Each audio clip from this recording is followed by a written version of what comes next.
모든 생명의 이름은 시를 품고 있습니다.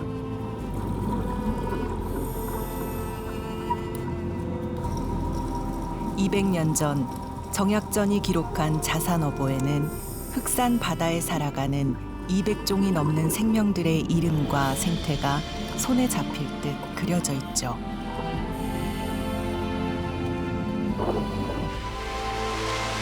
그 바다의 기억은 오늘로 이어집니다. 우리가 여기서는 사투리는 보찰이라 자산어보 그 정약전 선생님이 이제 물고기 이름이나 조개 이름을 다 만들어서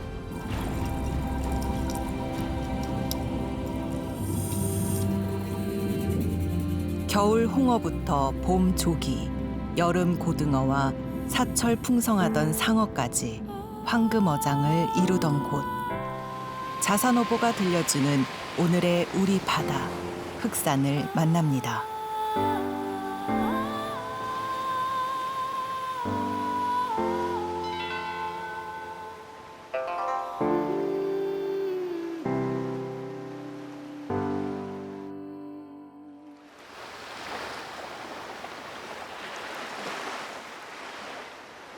(200년이) 넘는 시간 저편, 귀향길에 오른 한 선비가 이 막막한 바다를 건너고 있었습니다. 물과 하늘 사이를 북풍이 내달리는 초겨울이었죠.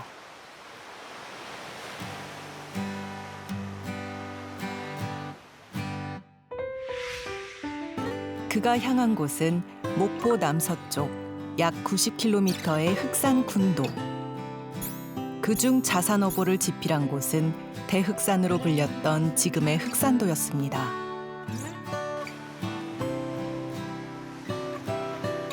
그 섬의 산자락은 온통 사철나무와 동백나무 같은 상록수로 덮여 있어서 푸르다 못해 검게 보였죠. 그래서 이름도 검은 산, 흑산이었습니다.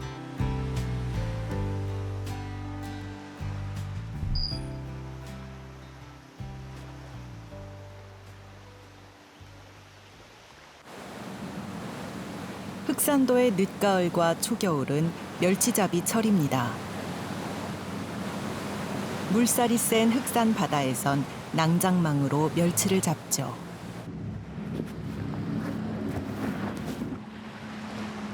긴 자루 모양의 그물을 내려 고정해 놨다가 멸치가 조류를 따라 들어오면 건져 올립니다. 낭장망으로 잡는 멸치는 상처가 적어 은빛이 살아있죠.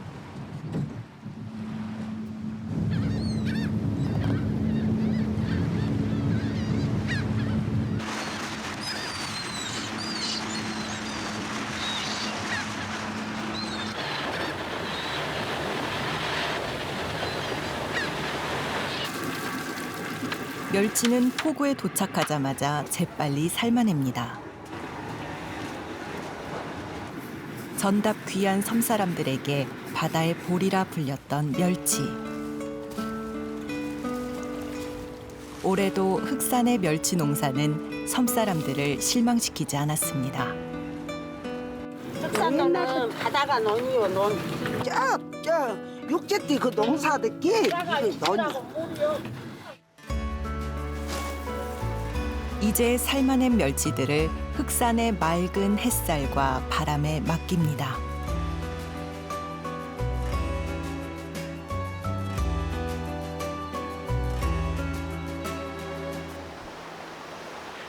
제주 바다에서 올라오는 물고기들이 서해로 이동하는 길목인 흑산 바다.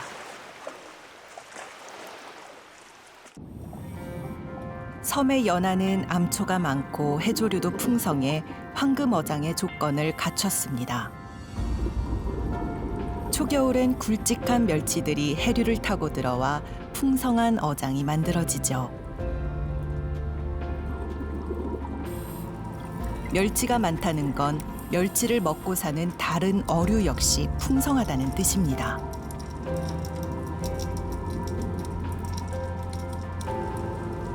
암초가 많은 곳은 무리 짓기 좋아하는 불볼락과 망상어들의 세상입니다.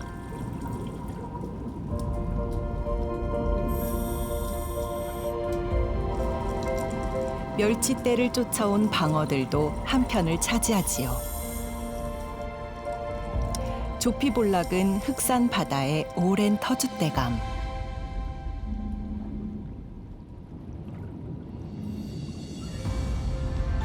정약전이 접어라고 기록한 넙치를 발견하는 건 바닷속의 숨은 그림 찾기입니다.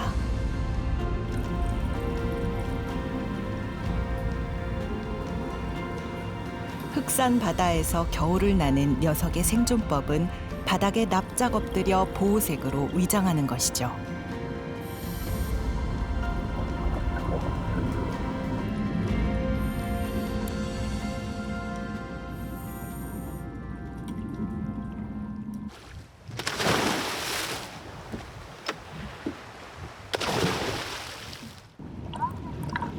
정약전이 머물렀던 200년 전처럼 섬사람들은 여전히 바다와 함께 살아갑니다.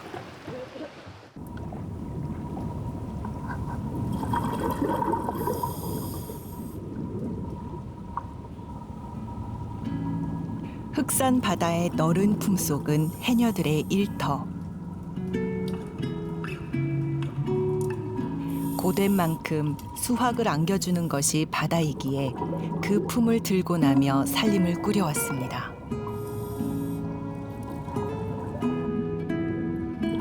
평생 물질을 해온 이력이 붙어설까요? 전복과 소라가 어디에 있는지 텃밭 같은 바닷속이 훤하게 읽힙니다.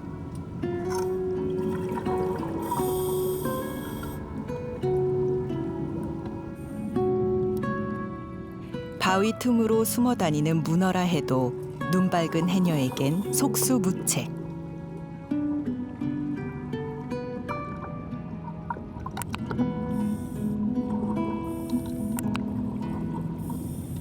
한 50년 됐어. 아이고 이제 그만해야지라 그러는데 이 마을에 하던 또 이 직업이라 나서 얼른 멋지를 못하고 이러고 하고 있어. 작은 바위 섬들이 바닷바람을 막아주는 사리마을은 정약전이 유배 생활을 했던 곳입니다.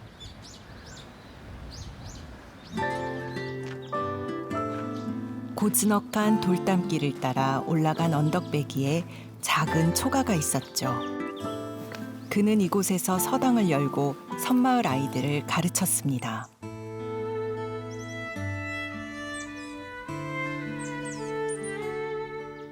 그리고 섬사람들의 도움을 받아 흑산 바다를 품은 책, 자산어보를 쓰기 시작했습니다. 제가 어렸을 때는 이 건물 자체는 없고요. 옛날 서당탈 해가지고 주춧돌만 남았었죠. 그래서 여기는 옛날에 서당골 그렇게 이제 이 지명을 얘기를 했습니다. 이곳엔 아직도 정약전이 사용했던 우물이 고스란히 남아 있습니다. 마을 사람들의 보물이기도 하죠. 어차피 그 정약전 선생님께서 유배 생활 하시면서 이쪽에 물이 있어야 사람이 살지 않습니까? 마을에 있는 건장한 청년들이 와가지고 우물을 이렇게 만들었다는 얘기만 듣고 있습니다. 또 그리고 여기 물이 이제 깨끗한 물이기 때문에 이제 집안에서 무슨 일이 있다든가 또 아들을 소원하는 분들은 와가지고 물을 따가지고 이제 고사도 모시고. 섬사람들이 거친 바람 속에서도 저마다의 삶을 꽃피웠듯이 정약전도 이곳에서 새로운 삶을 꽃피웠습니다.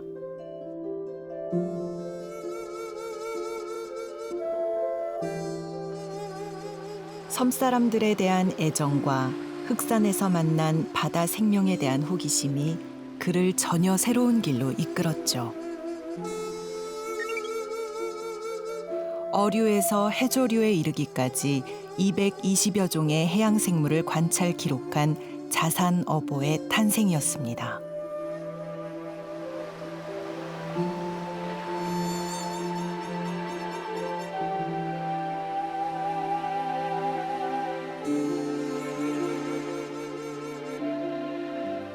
그렇게 정약전은 흑산 바다에서 만난 생명들의 이름을 온 마음으로 불러주었습니다.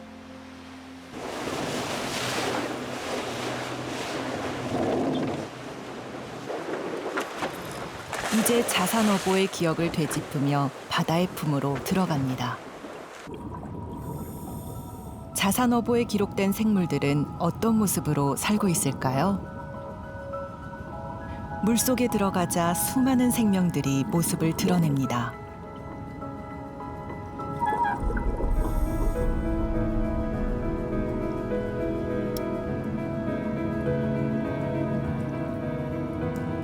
겨울에도 화려한 수중 정원이 펼쳐진 물속은 서쪽 바다인 것이 믿어지지 않게 맑고 화려합니다.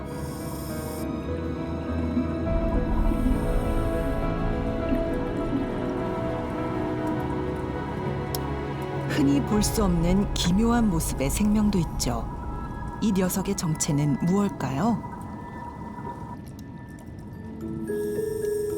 3,000개의 다리를 가졌다는 삼천바리.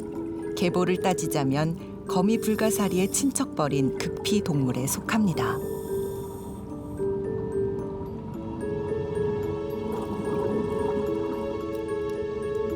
정약전은 녀석을 천족섬이라 불렀습니다. 1,000개, 10,000개의 다리 끝이 꿈틀거려 사람들이 보면 몸에 소름이 끼친다고 했죠.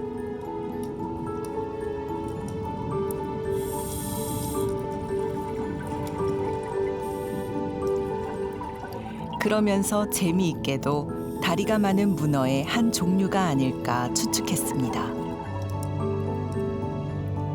하지만 녀석의 수많은 발은 여느 불가사리처럼 5개로 뻗은 줄기에서 가지를 쳐나간 것이죠. 입모양도 불가사리와 비슷하게 생겼습니다.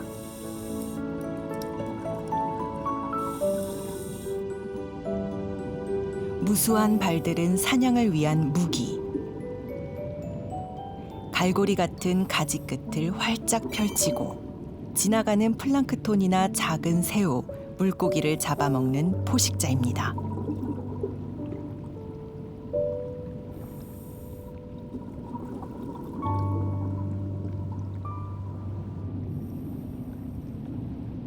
구멍 갈파래를 맛있게 먹고 있는 녀석들. 바다의 달팽이라 불리는 군소입니다.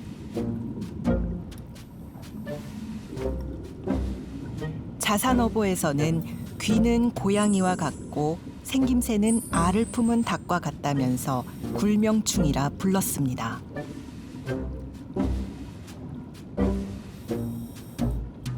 말랑하고 느린 군소를 민꽃게가 만만하게 본 걸까요? 하지만 보이는 게 다가 아닙니다. 군소는 위협을 느끼면 보라색 먹물을 뿜어내는데 깜짝 놀란 민꽃게 주랭랑을 치는군요.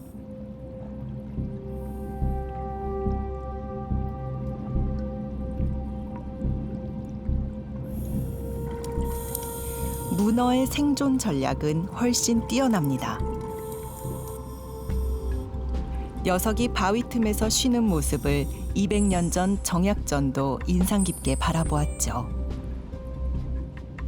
이런 문어의 생태까지 자세하게 기록한 자산어보. 문어에겐 또 순식간에 몸색을 바꿀 수 있는 특별한 능력이 있습니다. 피부 질감까지 암초와 비슷하게 변하는 위장술의 대가.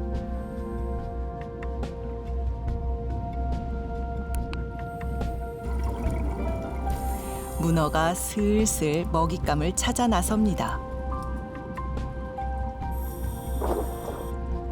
하지만 어떤 포식자라도 사냥은 실패할 때가 더 많죠.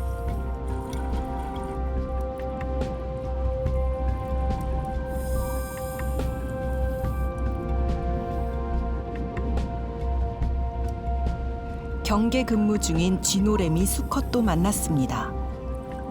녀석은 알을 지키는 중이죠.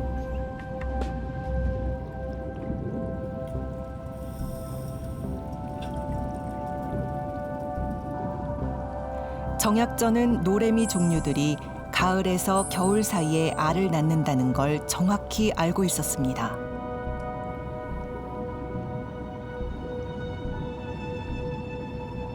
물속 세상에서도 육아는 전쟁입니다. 호시탐탐 알을 노리는 적들이 있죠.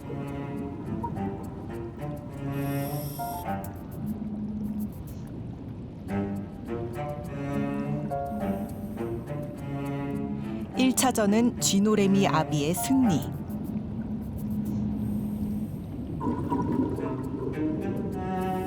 하지만 불가사리도 집요하게 공략합니다.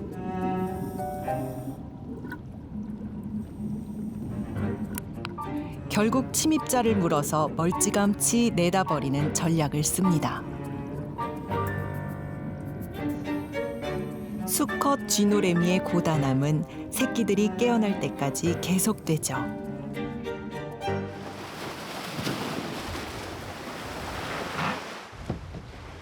파도 소리가 싱싱한 한낮, 해녀들이 갯바위로 향합니다. 흑산도 해녀들에게 자산어보는 바다처럼 친숙하면서도 알수록 새롭고 놀라운 이야기죠. 요거는 거북선이고요. 우리가 여기서는 사투리는 보찰이라. 자산어보 그 정약전 선생님이 이제 자산어보로 이제 이름 물고기 이름이나 조개 이름을 다 만들어서 해놨죠. 정약전은 봉우리를 이룬 거북선의 모양을 보고 오봉호라는 이름을 새로 지었습니다. 자산어보에는 이렇게 정약전이 새롭게 불러준 이름들이 많이 있죠.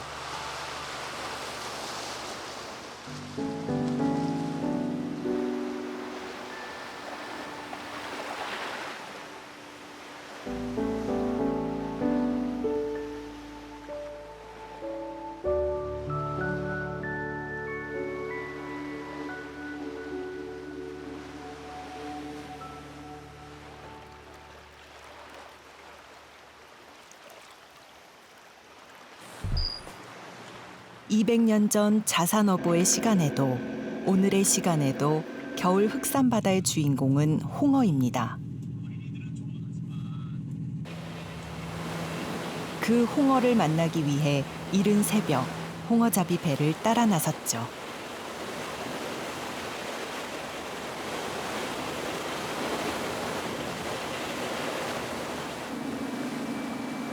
흑산도 홍어잡이는 긴 낚싯줄에 미끼 없는 바늘을 촘촘히 매단 주낙을 사용합니다. 바닥에 홍어가 이동하다 걸리게 하는 전통 어업 방식이 그대로 이어져 왔죠. 홍어가 오는구나. 가을이면 서해에서 남쪽으로 내려온 홍어들이 흑산도 근해에서 겨울을 납니다.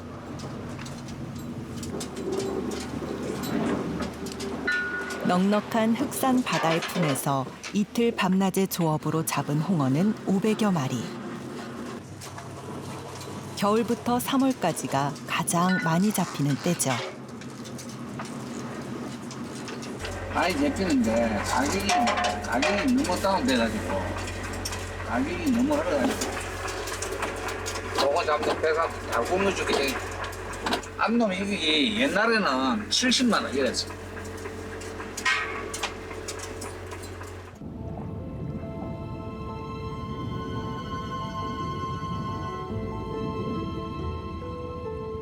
정약전은 자산어보에서 비늘이 없는 물고기 종류 중 첫 번째로 홍어를 기록했습니다.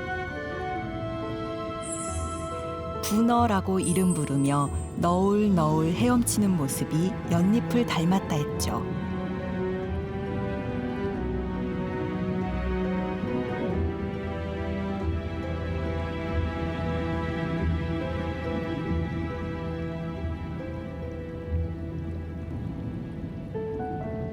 동지가 지나면 잡히기 시작하는데 입춘 무렵에 가장 맛이 좋다며 생김새와 생태적 특성들을 상세히 설명했습니다.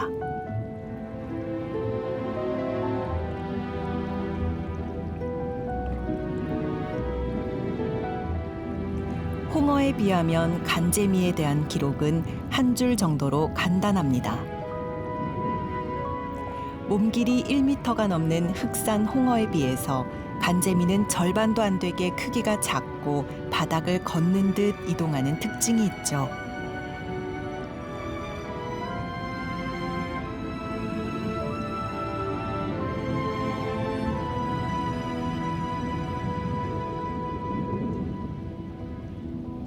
작은 물고기나 새우를 먹이로 사냥하는 간재미는 흑산 홍어보다 얕은 수심에서 살아갑니다.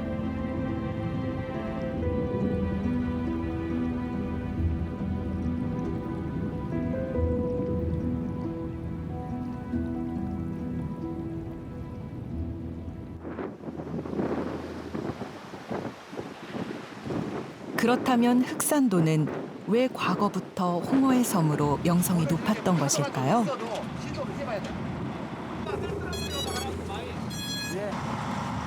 수중 드론을 통해 잠수부가 확인하기 힘든 깊은 바닥을 들여다보기로 했습니다. 먼 바다인 흑산도는 섬에서 조금만 나가도 금세 수심이 깊어지죠. 80m쯤 내려가자 펄과 모래로 덮인 평평하고 너른 바닥이 나타납니다.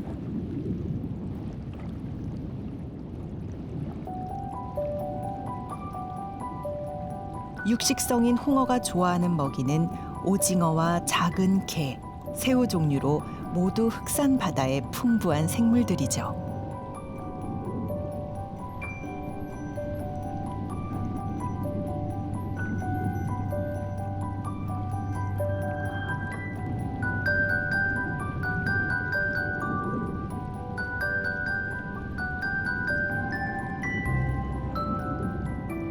불에가 없는 홍어는 부력이 약해 주로 수심 70에서 100m 사이의 깊은 바닥에서 살아갑니다.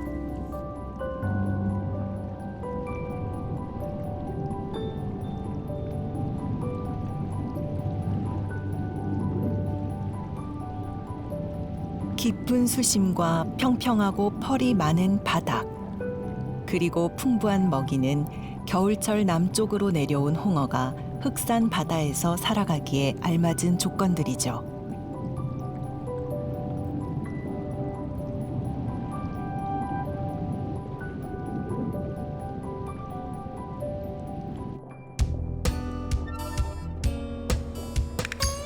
그리 오래지 않은 과거, 흑산도는 파시의 섬으로 불렸습니다.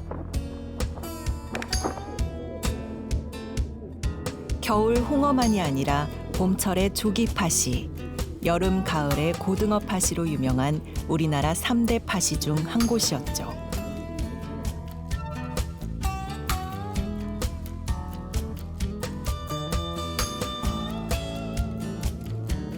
상어잡이도 활발했습니다.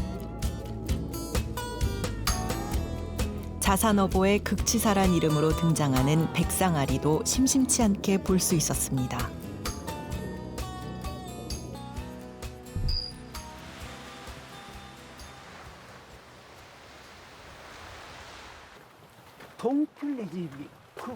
정약전이 머물렀던 사리마을은 흑산도에서 상어잡이가 가장 활발했던 곳입니다. 이것도 간장 텁니다. 여기서 이렇게 해가지고 여기다 땅을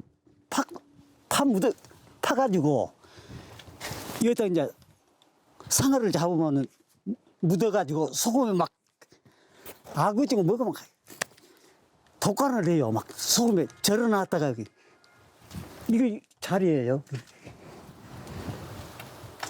예전엔 고기 잡는 집마다 있었다는 상어 간장. 여기가 옛날에 있던 간장장. 냉장고가 없던 시절 흑산도 사람들은 상어를 잡으면 김장독을 묻듯 땅을 파고 염장한 상어를 간장에 보관했습니다. 이곳이 사리마을에 남은 마지막 간장의 흔적입니다. 제사 용품으로 말이야. 전부 이렇게 해서 소금에 절여서 간했다가 그때 이제 팔로를 하는 거지요. 작은 상어는 좀 잡기는 해요. 간데 이 상어 이 가치가 거기 가격이 형성이 안 돼요. 싸요, 싸. 그러니까 상어 잡이를 안 한다고요.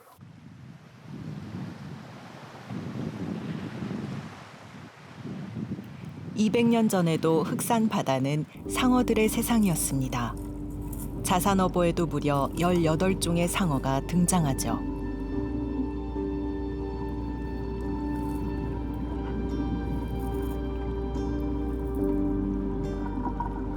지금도 대형 상어를 제외한 몸집이 작은 상어들은 어렵지 않게 만날 수 있습니다.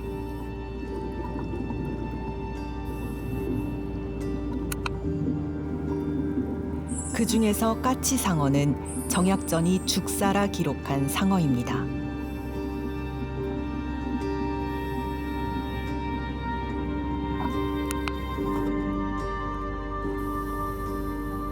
우리나라엔 비교적 흔한 편이지만 2021년 국제자연보전연맹의 멸종위기종으로 등록된 보호생물이죠.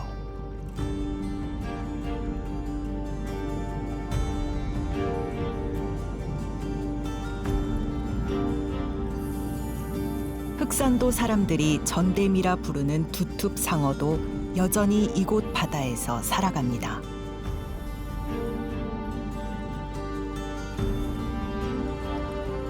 다 자란 몸 길이가 50cm 정도. 자산어보에서도 몸집이 작은 상어라는 뜻으로 외사라고 불렀습니다.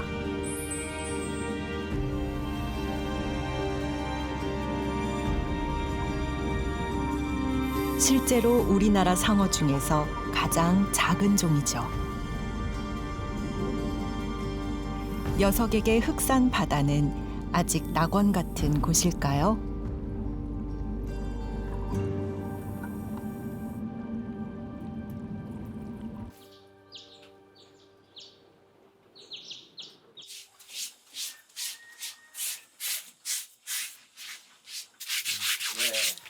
자산어보의 고사라고 기록된 곱상어입니다.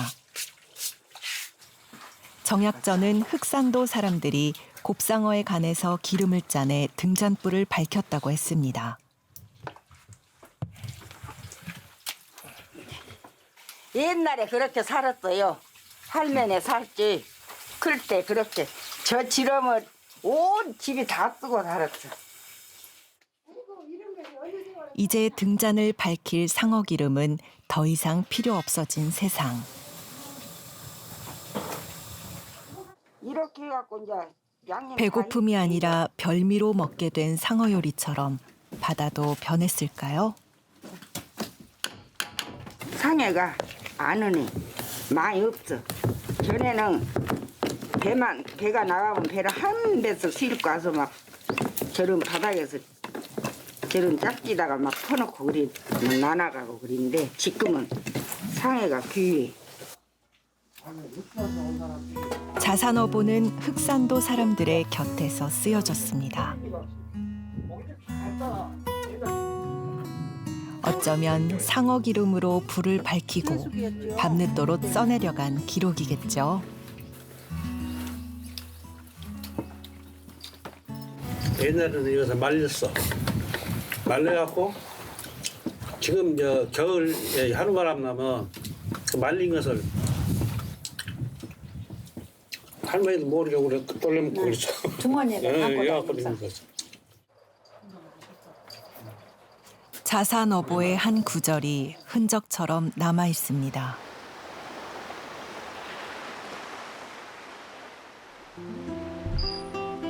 (1814년) 자산어보를 완성한 정약전은 우이도로 거처를 옮겼습니다. 동생 정약용의 유배가 풀린다는 소식에 조금이라도 빨리 만나보기 위해서였죠.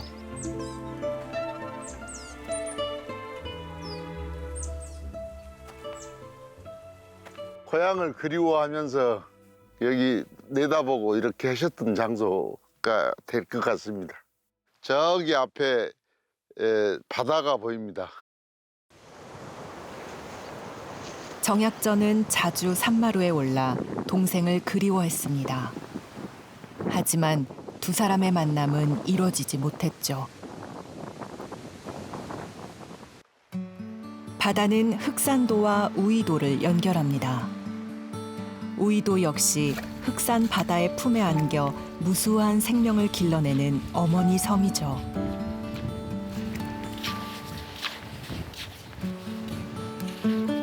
잠깐 나오면 이렇게 해다가 반찬거리 잘해.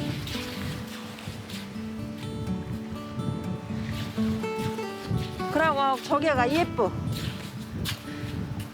먹기가 아까워요, 예뻐서.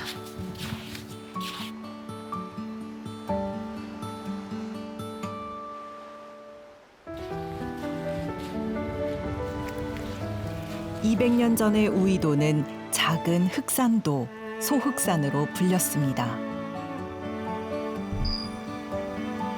지금은 정약전의 흔적보다 동양 최대의 바람이 만든 모래 언덕, 풍성사구가 있는 곳으로 유명해졌죠.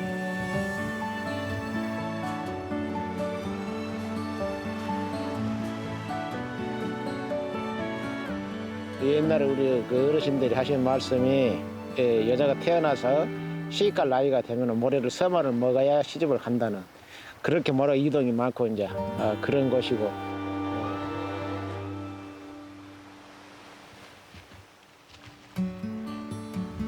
갑작스런 멧돼지의 행차.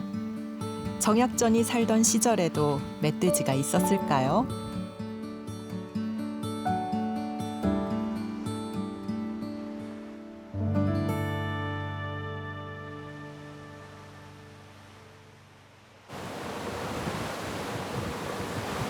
유백에게 자치는 파도에 씻겨갔지만 200년 전 자산어보의 물고기들은 여전히 그 바다에서 펄떡입니다.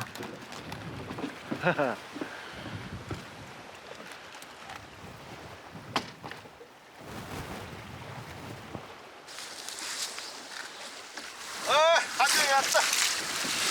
안전이. 정약전이 사랑했던 흑산 바다의 생명들이죠. 바다는 어부를 빈손으로 돌려보내지 않습니다. 간점이 이놈도 인상이 참 좋아요. 항시 웃는 얼굴이요. 이놈도 인상이 참 좋은 놈. 옛날에는 흘림이라고나 흘림이라고 이 끝에서 이런 겨울에 바람이 불면 북풍이 부니까 이 축구공 같이 이렇게 풀 같은 것으로 동그랗게 만들어갖고 바람에 의해서 떠 보내. 그랬다 그 다음날에 아침에 오면은 상어가 한 발씩만 하고 막 홍어가 이렇게 큰 놈이 먹으면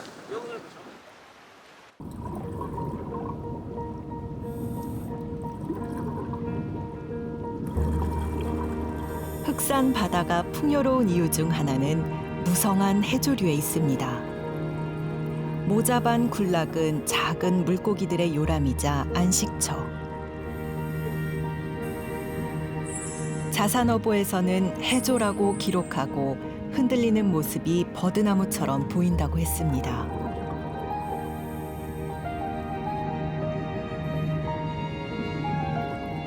모래가 많은 바닥엔 한겨울에도 거머리말이 군락을 이뤘습니다. 잘피의 일종인 거머리말 역시 수많은 생명들을 불러들이죠. 자산어보에서도 녹조대라는 이름과 함께 거머리말의 생태를 자세히 적었습니다. 뿐만 아니라 잘피숲에 기대어 살아가는 다양한 생명들을 관찰해 기록으로 남겼죠. 집게발을 들고 춤추듯 일어난다는 민꽃게도 잘피밭이 품은 생명입니다.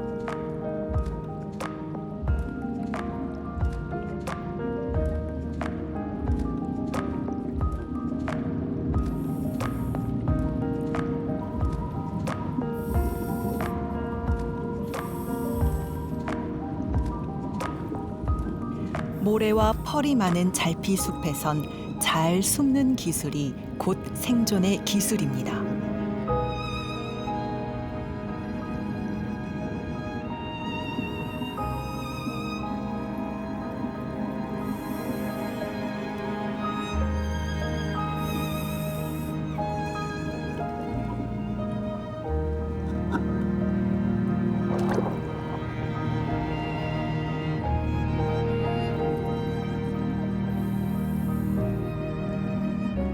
잘피숲에서 뜻밖의 생물을 만났습니다. 왕관 해마.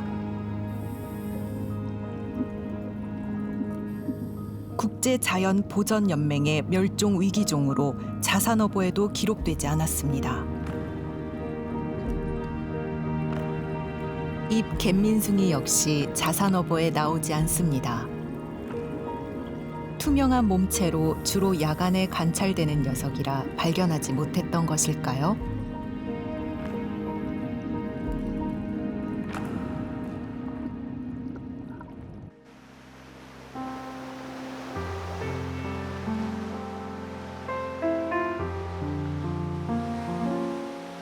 사라지고 난 뒤에야 보이는 것들이 있고 곁에 있어도 보지 못하는 것들이 있습니다.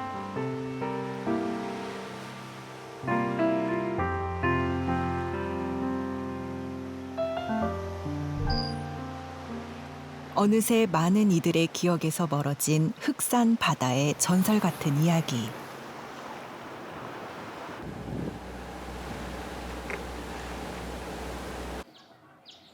이제 잊혀진 고래의 섬, 그 아픔의 이야기를 해보려 합니다.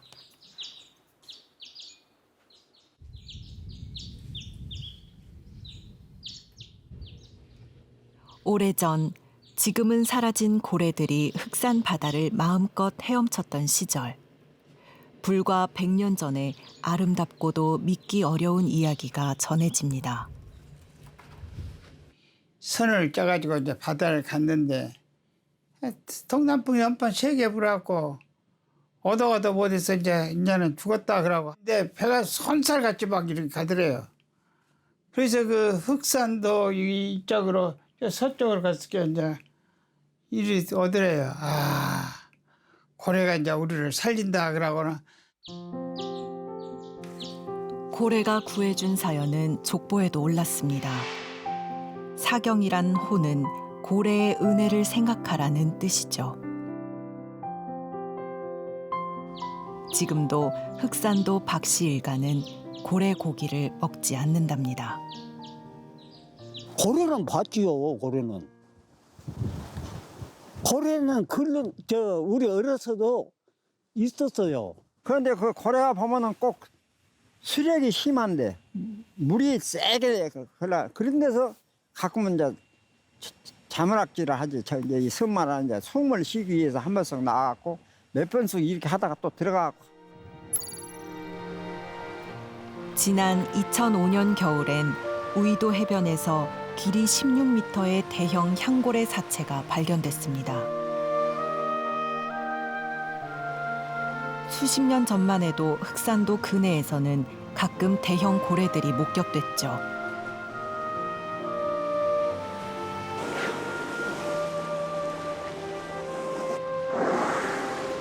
하지만 지금은 혹등 고래를 비롯한 대형 고래들의 자취가 사라졌습니다.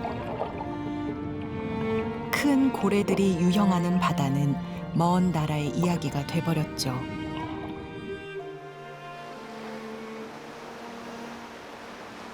우리는 왜 그들을 잃어버린 것일까요? 눈부신 흑산 바다의 품에서 살아가던 고래들은 모두 어디로 갔을까요?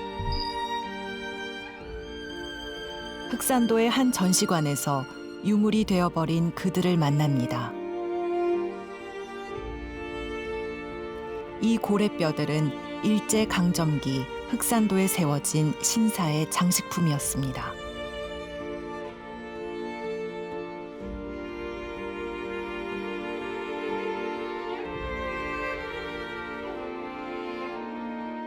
흑산도는 일제가 한반도에 설치한 4대 포경 기지 중 하나였습니다. 포경 회사들은 1926년부터 1944년까지 850여 마리의 고래들을 대흑산도 포경 근거지에서 포획했죠.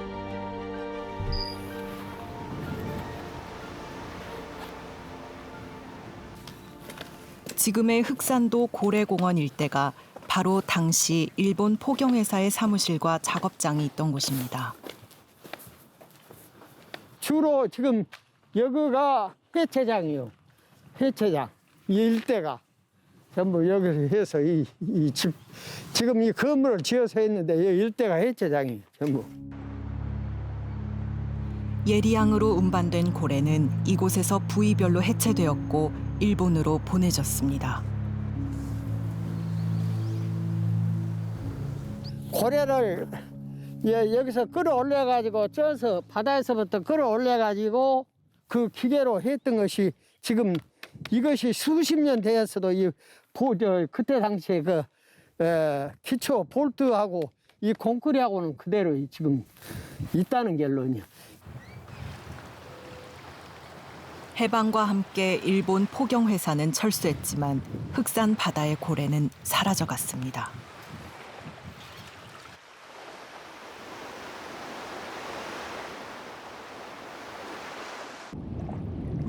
토종 돌고래 상괭이는 오늘의 흑산 바다에서 만날 수 있는 몇 안 되는 고래 종류입니다.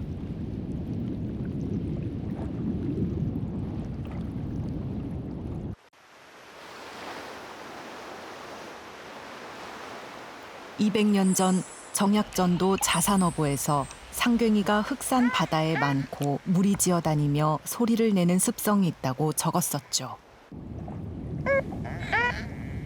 점차 수가 줄고 있는 상괭이의 미소를 지키는 건 누구의 몫일까요?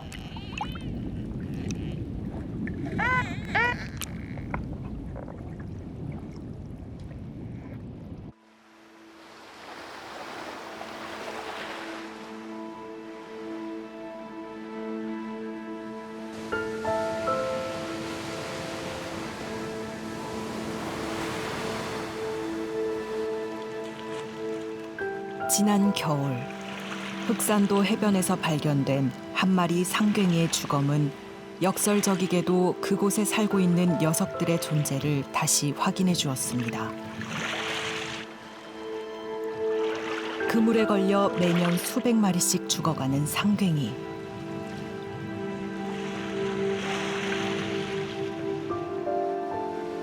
만약 상괭이마저 사라진다면 흑산 바다의 고래는 영영 슬픈 전설로 남게 되겠죠.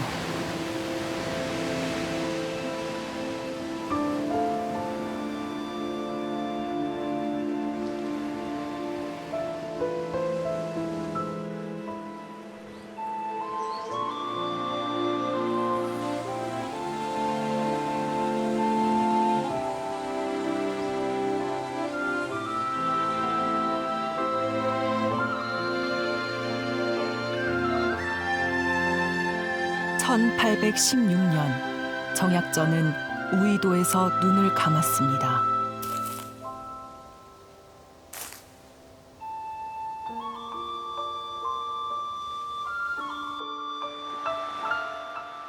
하지만 흑산 바다를 품은 자산어보는 오늘로 전해졌죠.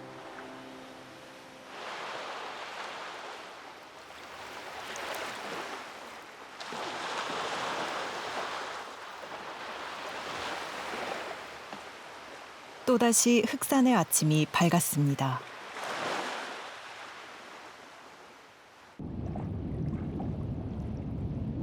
바닷속 수중 정원에서도 새날의 이야기가 시작됩니다.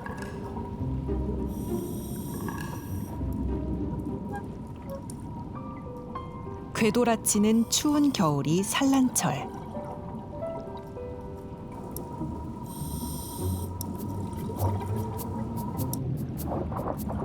이 시기 수컷들은 암컷을 맞이할 좋은 산란터를 차지하기 위해 결투를 벌이기 일쑤입니다.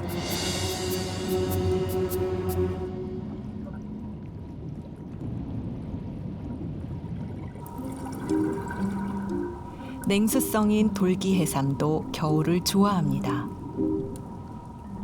활발히 유기물을 걸러먹으며 바닥을 정화시키죠.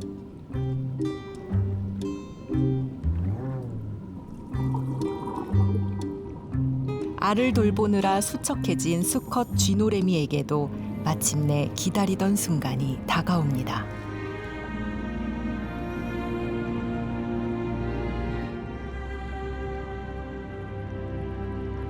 모든 노고는 새끼의 탄생을 위한 것. 그렇게 흑산 바다의 일원으로 살아갈 생명들. 덕분에 바다는 더 생기 있어질 겁니다.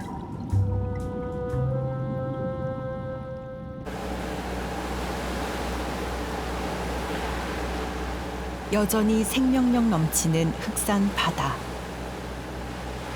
그런데 바다는 변하고 있습니다. 여기가 종류가 다양해라.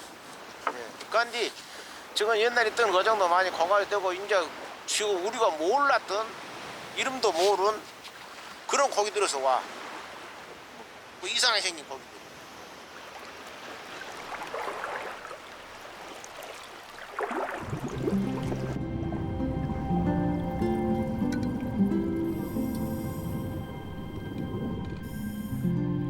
흑산 바다에서 우리는 200년 전 자산어보에서는 등장하지 않았던 생물들을 만났습니다.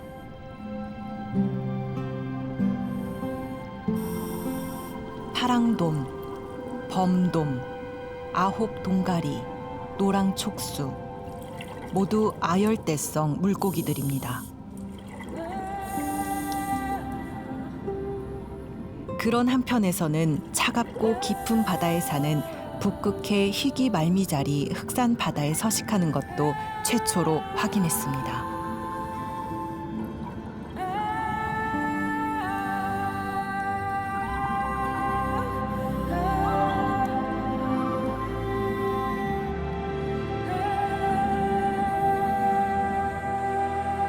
이런 변화는 무엇을 의미하는 것일까요?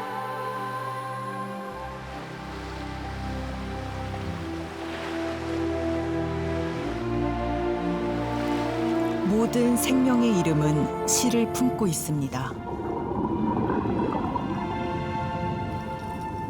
정약전은 자산어보를 통해 흑산 바다에 깃든 생명들의 이름을 하나하나 불러주었죠.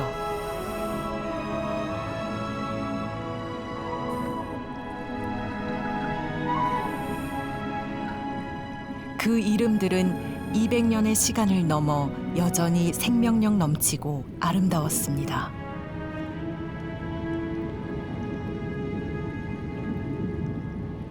이제 200년 전의 정약전처럼 그 바다가 말해주는 것들을 알아차리고 돌아봐야 할 시간.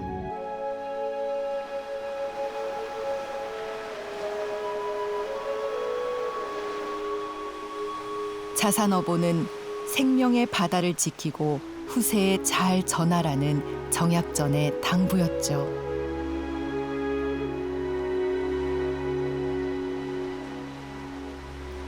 다시 여기 흑산에서 200년 전 한 사람의 간절한 소망을 되새깁니다.